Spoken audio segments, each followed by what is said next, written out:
Olá, bom dia a todos. Sejam muito bem-vindos a mais um Stay Connected aqui da Mura Electronic.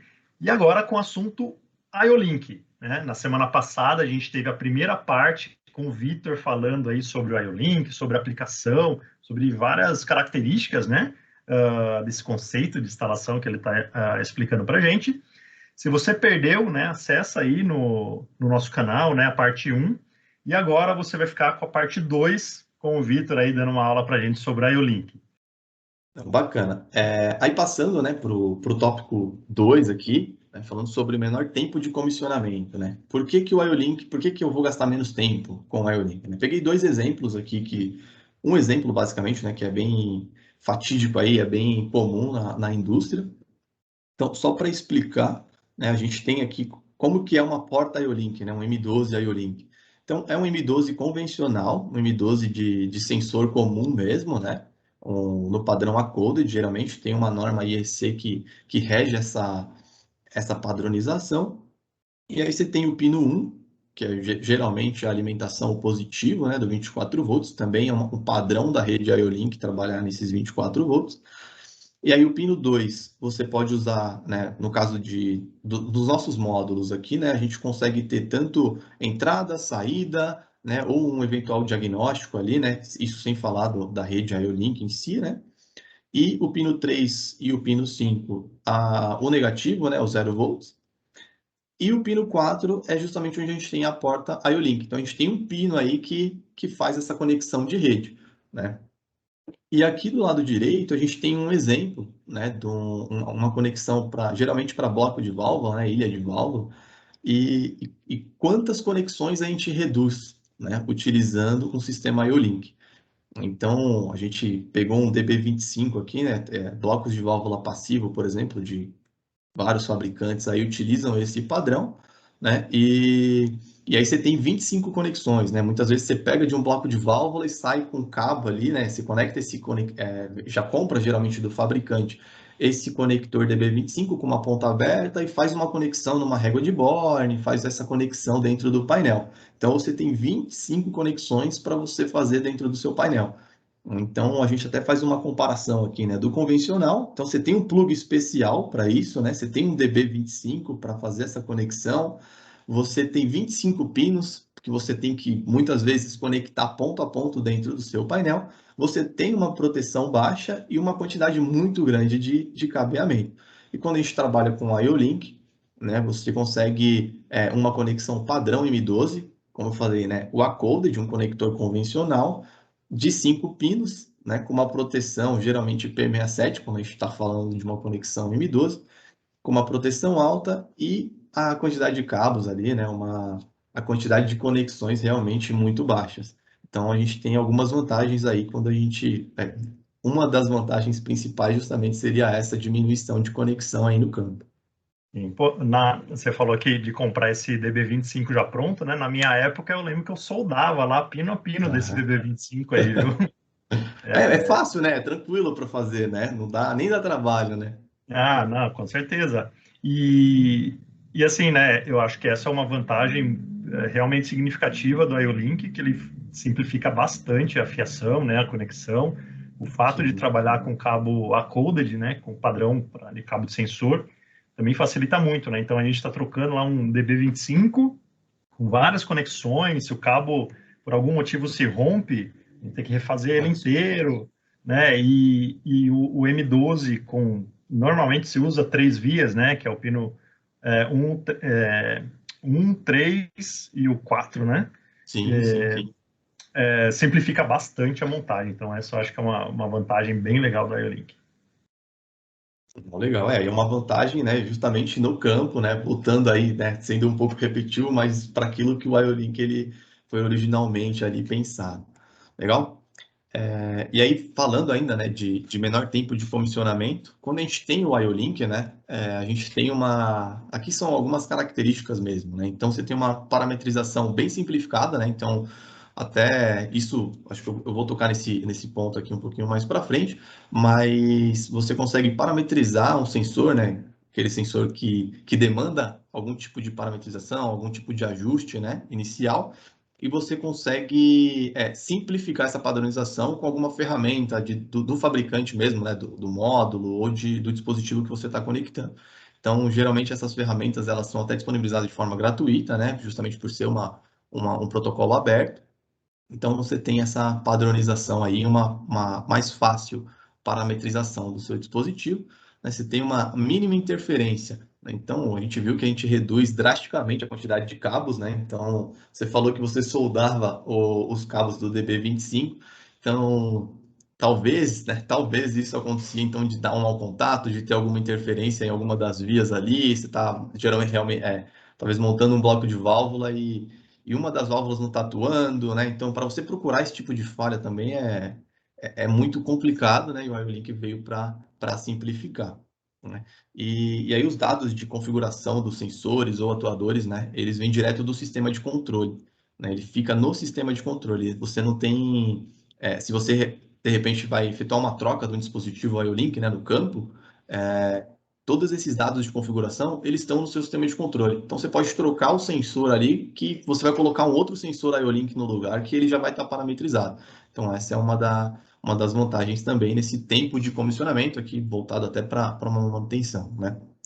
E a instalação plug and play, né? Quando tem essa observação, né? Quando aplicando o melhor conceito de instalação, né? Então, você está, obviamente, usando o M12 ali, é só você conectar, né, o conector M12 que você já tem, reduz drasticamente a sua quantidade de cabos e tem uma conexão bem mais simples ali e, obviamente, diminui bastante aí o seu tempo de montagem de um equipamento.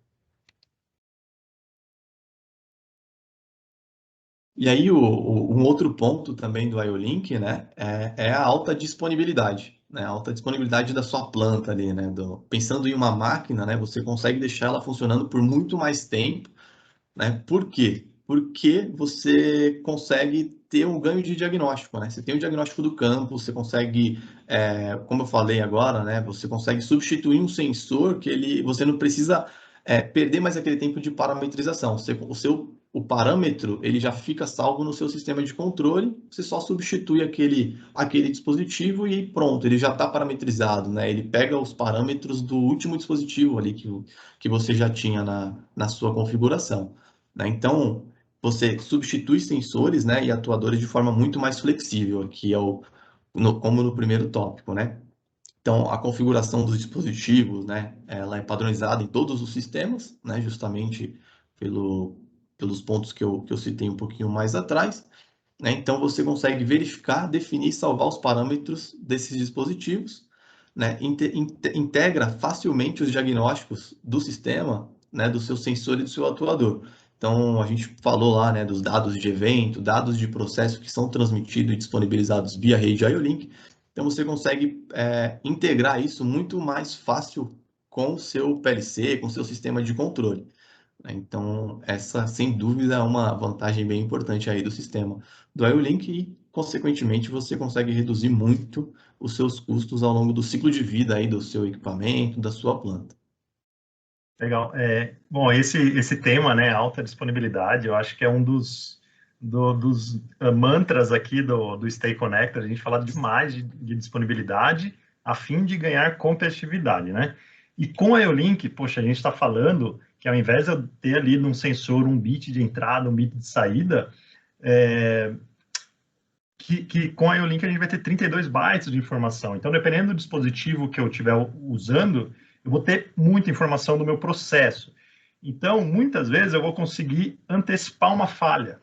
Ou então eu consigo agir na hora correta. A ideia, que eu acho que com a IO-Link, né, é você usar dispositivos em IO-Link, onde vão te gerar dados. Então, imagina que eu vou instrumentar muito bem a minha máquina, eu vou conseguir monitorar as temperaturas, monitorar nível de óleo, pressão, e assim por diante, e eu não vou esperar uma falha acontecer, né? Eu posso antecipar diversas situações que antes a manutenção era acionada. Então, imagina que o nível de um óleo está diminuindo drasticamente, pode ter alguma fuga ali, né? Ter algum problema de vazamento, ou então simplesmente está acabando porque faz parte do processo.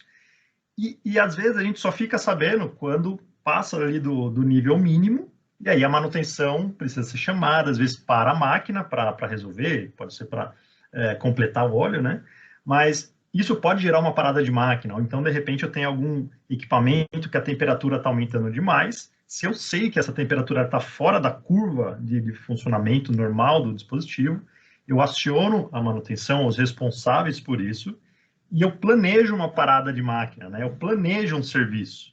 E a partir do momento que eu consigo planejar um serviço, eu posso trabalhar naquilo na hora que o operador estiver no almoço, por exemplo, que a máquina vai ficar parada 1 hora. Então, isso eu acho bastante legal do IO-Link, quando eu uso os dispositivos ali se comunicando na IO-Link para me dar dados de processo do dispositivo e eu consigo agir de forma antecipada em várias situações, aí aumentando muito a minha disponibilidade e, por consequência, a competitividade. Isso aí, Desculpa cara. aí, Não, te que atrapalhar. isso. Foi bem.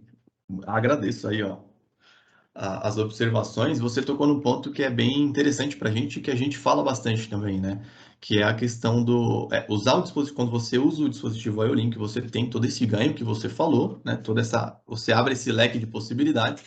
E hoje a gente tem inúmeras soluções também para quando o cliente não tem dispositivos ou sensores, né? Quando ele não tem toda a sua planta em IO-Link, né? Mesmo com o I/O discreto, hoje a gente consegue proporcionar uma solução também visando essa disponibilidade, né? Acho que é um dos focos da Amor é justamente a disponibilidade dos equipamentos e a gente consegue proporcionar essas soluções para o cliente, mesmo quando a gente está falando de dispositivos sem o IO-Link, mesmo no I/O discreto, mesmo no sinal analógico convencional, a gente consegue proporcionar esse ganho de diagnóstico também, visando uma alta disponibilidade do cliente final, né?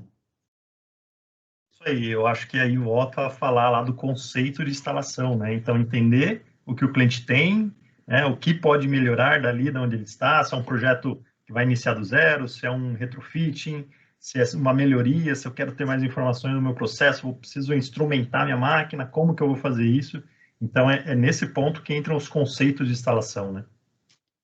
Exatamente. E é justamente o quarto tópico aqui da nossa apresentação, né? Justamente o parceiro certo, né, para qualquer conceito de instalação, né? A gente trouxe alguns exemplos aqui de conceitos de instalação. Esse é um deles, né? Esse é um conceito até que abrange aqui várias diferentes tipos de tecnologia, né? Então você tem uma topologia aí que está envolvendo até um switch P67 aqui na rede um pouco mais acima aqui, né, do campo em si. Você tem o seu PLC, e aí aqui a gente tem diversos protocolos de comunicação, né? Diversos protocolos Field Bus, então Profinet, Ethernet IP, o EtherCAT, né? Obviamente isso aqui pode se estender também para outros protocolos, né? Que não necessariamente utilizem o meio físico Ethernet, mas Profibus, CANopen, DeviceNet. E aí a gente tem os módulos de campo, né? Que é até um exemplo legal, né? Esse aqui é um exemplo que ele é até utilizado, né, por outras pessoas aqui dentro da empresa. Eu trouxe outros exemplos aqui de outros conceitos também envolvendo a IO-Link, né? Mas aqui a gente tem ó, aquele master que eu mostrei lá atrás, né? E a gente tem os sensores e atuadores IO-Link, a gente tem os hubs também, né? Porque dependendo da aplicação, isso pode ser viável, né? Quando você tem dispositivos que você não tem necessariamente essa necessidade desse diagnóstico, né? Então a gente consegue utilizar também esses hubs, mas é aquilo que a gente tá falando, né? Vai de aplicação para aplicação. De repente, uma aplicação menor a gente consegue até desenvolver de uma outra forma, né? Ou como aquele primeiro exemplo de propor uma solução mais justa ao que o cliente necessita, né? Então, acho que isso é bem importante. Aqui a gente tem, né, até gateways de comunicação também nessa topologia, né? Tem uma topologia bem mais completa aqui e uma conexão, né, que proporciona uma conexão direta aí, tanto do IO-Link, né, com o mundo de TI aí, via, né, JSON ou via OPC-UA, né, dependendo do módulo aqui que você esteja utilizando. Legal? Eu vou pegar aqui alguns exemplos, né? A gente pegou alguns exemplos de aplicação. Todas essas são aplicações reais mesmo, né? Do nosso dia a dia, são tiradas aqui até de fornecimentos ou de orçamentos nossos, né? Então, a gente tem um conceito certo para cada tipo de aplicação, seja envolvendo uma grande quantidade de pontos ou uma quantidade pequena de pontos, limitações físicas, né? Ou limitações de distância, a gente consegue adequar aí uma solução para qualquer tipo de aplicação aqui dentro da Mura Eletrônica. Então, a gente costuma dizer que para cada solução que a gente fornece, né, a gente pensou em pelo menos 3 ou 4 topologias diferentes, tipos diferentes de montar aquela mesma solução, e geralmente a gente passa essas várias opções para o cliente para então decidir, né, em conjunto qual que seria a melhor ali para a sua aplicação. Aqui a gente tem um exemplo, né, a gente está usando uma rede, né, a rede master aqui, né, a gente teria um PLC em Profinet, e aí a gente tem tanto os I/Os discretos, né, então aqui a gente não está utilizando a tecnologia IO-Link, né, e a gente tem um módulo, né, assim como naquele primeiro exemplo, um módulo que está no final da rede, mas como eu falei lá, né, ele podia estar em qualquer disposição aqui, a gente podia ter um outro módulo aqui no meio também com 4 portas master IO-Link, né, e mesclar essas situações aqui, mesclar compor de diferentes maneiras. Então, a gente tem dispositivos IO-Link aqui. Então, a gente tem um bloco de válvula, por exemplo, que aqui pega bem aquele exemplo, né, da conexão M12. Então, você substitui um DB25 ou um conector especial por um conector M12 convencional. Você tem também um sinaleiro aqui, né, de várias cores aqui, que funciona também com IO-Link, eixo elétrico, né? Então, também, caso tenha esse equipamento com a funcionalidade de IO-Link, você pode conectar ele diretamente no módulo e a gente consegue montar uma topologia bem justa aqui para aplicação, mesclando até a parte safe aqui, né? Em ProfSafe, os botões de emergência, válvula de segurança, qualquer tipo de aplicação aqui também você consegue jogar dentro do nosso módulo aqui descentralizado, né? IP67. E um detalhe importante até é que aqui ele pode vir direto pro painel elétrico, né? Direto para o PLC ou para o switch. Aqui cada módulo desse basicamente tem um switch integrado, né? Então tem uma entrada e uma saída de rede. Então essa é a rede Profinet aqui, né? A rede superior aqui, Fieldbus, que está chegando nesse módulo, né?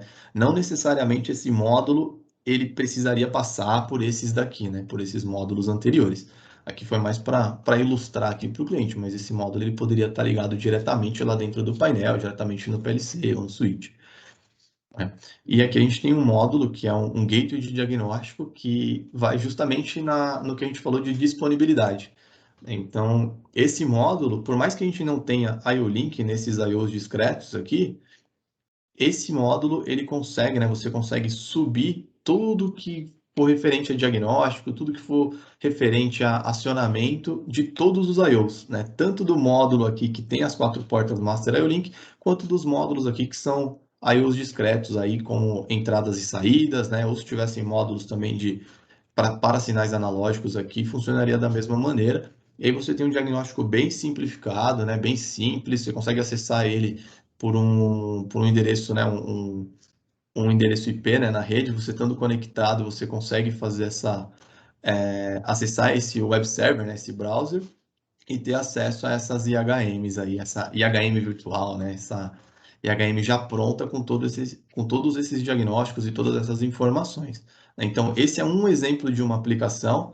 Se você quiser fazer algum comentário aí, Calegari, fica à vontade, pode ir. Eu achei legal e esse exemplo de aplicação que você trouxe, ele tem várias vertentes, né? Ele tem o safety no campo, também a gente já fez alguns webinars aqui para falar de safety, e a gente está Uhum. levando a rede segura lá para o campo, em conceito descentralizado. A gente tem um I/O discreto, né, onde o cliente tem algumas entradas e saídas, que não necessariamente é I/O Link, mas que ele está distribuindo ali a rede no campo, e tem o I/O Link, né? Então, o cliente ele tem dispositivos em I/O Link, que ele vai ter vantagem, seja na parametrização que você comentou, seja no diagnóstico, dados do seu processo, e pode ser ligados ali diretamente. Uma coisa que eu queria te perguntar você já deu vários exemplos de dispositivos IO-Link, né? Uhum. E você tem alguns masters que eu já vi que também são diferentes uns dos outros. Qualquer dispositivo IO-Link pode ser conectado em qualquer master IO-Link? Como que funciona essa integração do dispositivo e o master? Isso aqui a gente, quando você está falando em IO-Link, né, o IO-Link ele é justamente um protocolo aberto, então você consegue sim fazer a conexão, né, de um hub IO-Link, de um dispositivo IO-Link em um master IO-Link. Né? O que eu ressaltaria até aqui nessa aplicação especificamente é que esse módulo, por mais que ele esteja, né, conectado a outros e conectado a um nó de rede aqui nesse caso, essas 4 portas aqui, elas são portas master IO-Link. Né? Então aqui você abre o leque de aplicação em IO-Link também. Então a gente está conectando dispositivos IO-Link, mas aqui você consegue conectar qualquer tipo de dispositivo IO-Link, né? Então pode ser um hub, pode ser, no caso aqui, um eixo elétrico, um bloco de válvula, né? Mas pode ser qualquer tipo de dispositivo IO-Link, sim. Perfeito, obrigado. Legal. Seguindo aqui, né? Como o quarto tópico diz, né? A gente tem um conceito certo para cada aplicação. Então a gente tem inúmeros conceitos aqui na MUR, vou passar mais rapidamente aqui sobre esses conceitos, né? Mas a gente tem um portfólio de produtos muito grande, né? Então a gente não tem uma solução só para o seu conceito, né? Para a sua máquina, para o seu equipamento. A gente geralmente oferta aí alguns conceitos e o que melhor se enquadra, a gente opta por ele, né? Em conjunto com o cliente, é claro. Então aqui a gente tem um outro tipo de conceito, né? Aqui tem só entradas analógicas, né? Então é uma demanda específica de um cliente que ele tinha, se eu não me engano, 40 sinais analógicos, né? Então a gente colocou aqui todos os módulos de entradas analógicas e para atender essa demanda.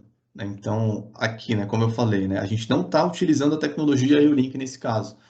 Então, por isso, a gente consegue sair de um único master e ligar aqui, né, 10 módulos aqui em cascata, né? Ligar 10 módulos em sequência, sem perder nada aqui, né? Nem 1 mega de velocidade de comunicação, né? Então, a comunicação desse módulo aqui com o PLC dentro do painel é a mesma desse primeiro módulo, né? Então, a gente não tem perca nenhuma de velocidade de comunicação, de taxa de transmissão de dados. Né? Então, a gente consegue garantir isso. Legal? Então a gente tem aqui, né, uma fonte PM67, né, o módulo também aqui, nesse caso aqui em rede EtherCAT, né, um PLC para um PLC específico, e aí os módulos de entradas analógicas aqui. Legal. Aqui um outro tipo de conceito, né, um conceito um pouco diferente. Então é um conceito IP20, né, dentro do painel, né, a gente tem vários painéis aí, subpainéis dentro né, dessa aplicação aqui do cliente, e aí a gente tem a demanda aqui para vários tipos de sinais, né? Então a gente consegue distribuir aqui da melhor maneira. Legal? Bom, aqui o mesmo conceito que a gente apresentou ali primeiro, né? Só que com um bloco de válvula passivo, né? Então a gente consegue, é importante falar que a gente consegue mesclar esses conceitos de instalação. Então a gente consegue mesclar tanto o conceito passivo com o conceito ativo, com o conceito IO-Link. Então a gente consegue realmente montar uma aplicação, né? Montar uma topologia que vá atender exatamente aquilo que o cliente precisa. Seja uma máquina grande, uma máquina pequena, a gente vai conseguir é, propor um conceito, pelo menos um conceito, né, de que vá atendê-lo aí da melhor maneira. Legal? E aqui o conceito aí do IO-Link, né, também é um conceito, a gente tem esse conceito no nosso portfólio, né, obviamente que muitas vezes a gente consegue encontrar conceitos de distribuição de I/O mais produtivos, né, que conseguem trazer um ganho maior para o cliente a médio e longo prazo, né, mas é uma opção também e em alguns casos, né, a gente aplica, né, tem a aplicação desse tipo de conceito. E aqui outros, né, só para finalizar, mesclando o conceito IP20, né, dentro do painel aqui, os I/Os dentro do painel, os I/Os discretos, e o safety IP67 ali trabalhando diretamente no campo. Então a gente tem 3 módulos aqui safety, né, cada um para 8 entradas, né, são 16 entradas, né, na verdade, por ser de segurança, mas você consegue ligar até 8 chaves, 8 botões em cada um desses módulos aqui, e de uma maneira, né, que você só tem que levar o cabo de rede e o cabo de alimentação até eles. E aqui do lado direito, uma outra aplicação que a gente não está utilizando também, né? A gente pode ter o IO-Link dentro desse módulo, mas a gente está usando um switch IP67 para fazer a distribuição de rede, né? Então, quando você está trabalhando com câmera ou com algum determinado equipamento que exija uma comunicação aí em Ethernet, em Profinet, né? A gente consegue trabalhar também com o switch IP67, aí o switch faz a vez aí de um módulo de distribuição, né? Ele que leva a rede aí para esses dispositivos. Legal? Bom, Calegari, eu acho que... Ah, tem mais um conceito aqui, né? Também mesclando o IP67 com o IP20. E aqui também, né? Nesse caso, em Ethernet IP, a gente tem um painel aqui em Modbus, né? Em Modbus TCP, que a gente está utilizando as remotas em IP20 e no campo as remotas em Ethernet IP. Então, a gente consegue mesclar aí vários conceitos de IP20 com IP67 e determinadas, né, redes de Fieldbus também a gente consegue mesclar e tudo para atender várias aplicações específicas e atender aí da melhor forma possível os nossos clientes. Então, a gente tem um portfólio bem grande, bem vasto aí nesse sentido. Legal? Eu deixo aí o meu contato, Ela né? topete aí, Vitão. A foto, eu não sou político, né? É uma foto, tô parecendo um vereador aí, mas não é esse o caso. Eu tô deixando o meu contato aí, meu LinkedIn também. Agradecer aí mais uma vez a oportunidade. Pedir para o pessoal aí que tiver dúvida, pode mandar para a gente, pode escrever no chat ou mandar direto no e-mail aí. A gente está à disposição e a gente tá aí para ajudar e para tentar difundir as melhores soluções aí no mercado de automação. Pô, Vitão, obrigado. Bom, eu falei no começo que ia ser um treinamento, seria uma aula, né? Pô, eu acho que não, a minha expectativa não foi frustrada, né? Espero que Obrigado. as pessoas tenham gostado disso que você mostrou agora, como você falou várias vezes, né? Cada aplicação, cada máquina, ela tem uma característica. Então, esses conceitos, né, que foram tão falados, vai variar de acordo com o que o cliente precisa, né? O cliente quer muito diagnóstico porque é uma máquina importante para sua linha, beleza? O cliente quer montar mais rápido, o cliente quer economizar cabo, ele quer custo-benefício. Então é muito importante a gente entender, né, os objetivos de cada projeto e a gente chegar até ele, né, até esses objetivos, através dos conceitos de instalação. E vocês viram que a gente na MUR não tem só o Vitor, né, como consultor, mas nós temos vários outros especialistas e consultores que podem entrar em contato com vocês e conversar mais sobre isso. Então, não deixem de aproveitar a oportunidade de clicar no link ou então mandar um e-mail para o Vitor aí para falar mais sobre a IO-Link, para falar mais sobre projetos de máquina como um todo.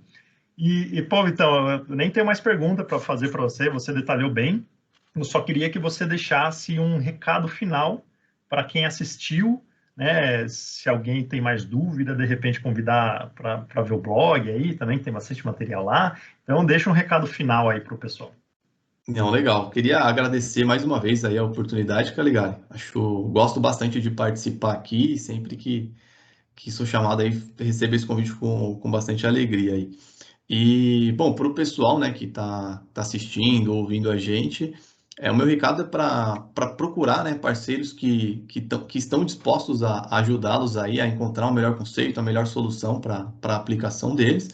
E sempre tentar buscar esse conhecimento, né? Buscar essas informações que às vezes a gente acaba no dia a dia ali, passa despercebido, né? Talvez pela correria ou por estar tão atarefado, né? Com determinadas atividades que a gente acaba não pesquisando a fundo algumas características de determinados produtos e lá na frente a gente acaba sendo surpreendido.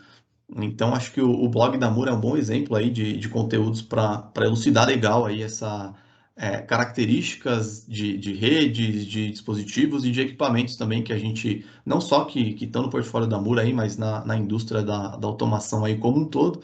Então, acho que seria interessante sim para o pessoal aí, né, procurar aí esses conteúdos que a gente consegue disponibilizar.